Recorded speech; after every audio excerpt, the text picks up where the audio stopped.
27 को मैं इस्तीफा दे दूंगा। और इतना दबाव बन गया कि 27 को इस्तीफा देना पड़ गया। बुजुर्गों, युवा साथियों, इस्तीफा भी दिया तो विधानसभा में उससे पहले हमारे ऊपर ताने मारे, कहते हैं वो लोग हैं जिनने काले कानून बना दिए, जबकि वो खुद विधानसभा के सदस्य थे और विधानसभा में कोई कानून नहीं आया। और ये कहकर दरवाजे से बाहर गए कि मैं ऐसी असंवेदनशील विधानसभा में दोबारा पैर नहीं रखूंगा। मैं आपसे पूछना चाहता हूं, अभी भी वो विधानसभा वैसी असंवेदनशील है और ना 3 काले कानूनों में कोई तब्दीली आई, ना वो वापिस हुए, फिर दोबारा चुनाव लड़ने का काम कर रहे हैं। और ये कहते हैं कि अगर होगा तो मैं शपथ नहीं लूंगा। और तो और उनके साहबजादे वो तो इतना तक कह देते हैं कि भाई अगर जरूरत पड़ी और किसानों ने कहा तो हम दोबारा इस्तीफा देने का काम करेंगे।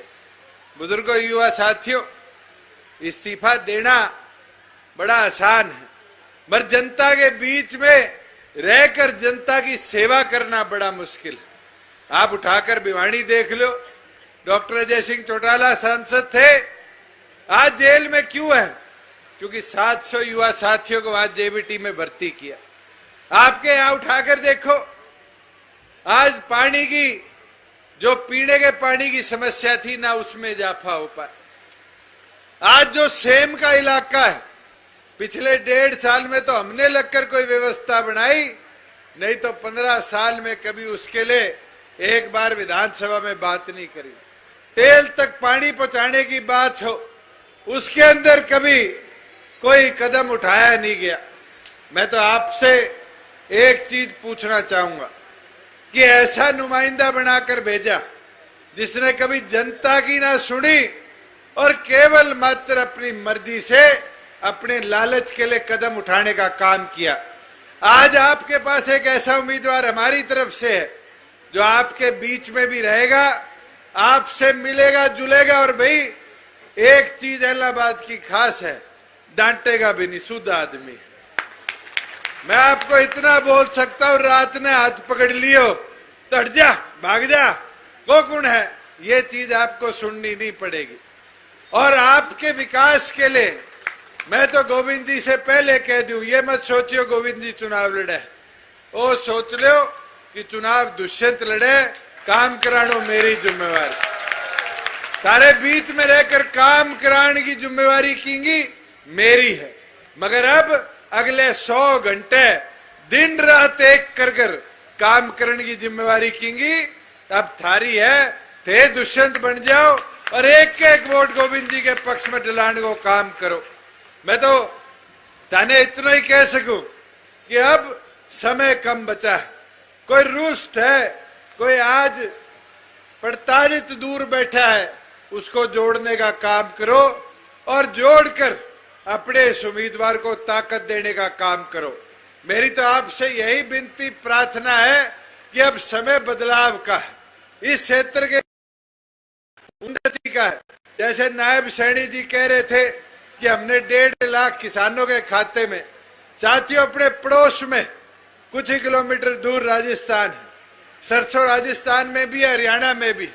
रेट हरियाणा में तो 1400 से 1600 वेरिएट कर रहा है, राजस्थान में तो 1100, 1150 से ऊपर नहीं जा रहा। मगर आपकी सरकार का निर्णय था कि प्रत्येक किसान, 3.25 लाख किसान जो रजिस्टर है, जिनकी आज फसलें रजिस्टर हो चुकी है, उनको प्रति क्विंटल 600 रुपया उनके खाते में आपकी सरकार देने का काम करेगी। और तो और आपको बताते हुए खुशी होती है कि आज तक हमने 1,33,000 किसानों के खाते में 240 करोड़ रुपया डीबीटी कराकर उनको पहले 4800 रुपया प्रति एकड़ देने का काम किया है। और तो और साथियों, आज जीरी उठा लो, एमएसपी पे किसी एक मंडी में भी दिक्कत आ रही हो तो बताओ। आज मूंगफली की मंडियां आप लोगों ने जहां जहां मांग करी, हमने निर्धारित करने का काम किया। आज मूंग की मंडियां हो, सूरजमुखी की मंडी हो, और तो और सरसों बाहर की बाहर पूरी बिकने का काम कर गया। आज मैं इलाहाबाद मंडी में था, मैं 4 आड़ती माड़ा पे नहाने आए, मैं कहा भाई नरमे का दाम के हो गयो, तो बताया गया कि कल 8700 था, आज 9000 पार कर गया। आज तक के इतिहास में नरमा 9000 नहीं पहुंचा, मगर आपकी सरकार ने ऐसी व्यवस्था करने का काम किया है कि उसका लाभ आज किसान को मिल रहा है। और तो और पहले लोग मेरा भी विरोध किया करते थे, कहते थे कि खाते में पैसे दोगे आड़ती मर जाएगा, किसान पैसा लेके भाग जाएगा। मगर 1.5 साल हो गया, 3 फसलों के अंदर 13,000 करोड़ रुपया एक बार, चाहे 17,000 रुपया दोबारा गेहूं के टाइम, और तो और 7,000 करोड़ रुपया आज जीरी का हमने किसान के खाते में डालने का काम किया है। और अगर 72 घंटे से ज्यादा लगे तो आपकी सरकार का ये संकल्प है कि 9% ब्याज पे किसान को उसका मूल भी देने का हम काम करेंगे। बुजुर्गों, युवा साथियों, युवाओं की बात करते हैं।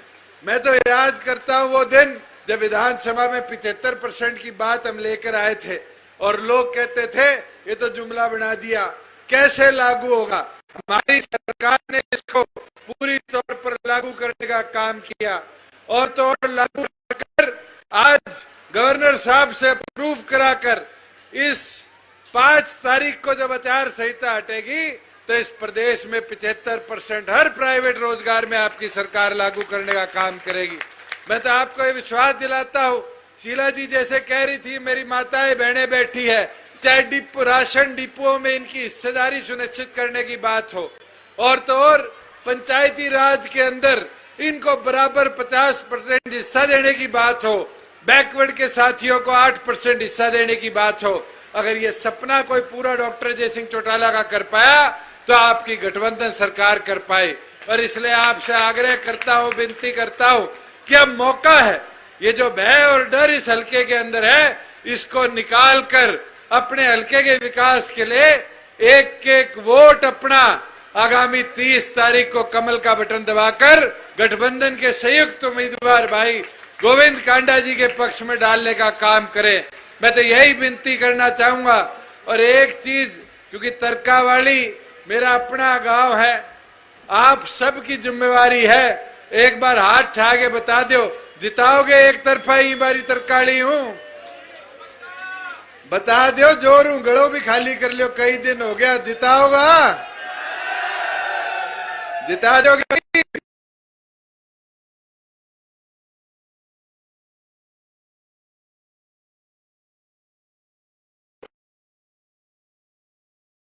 आप सबका बहुत बहुत धन्यवाद।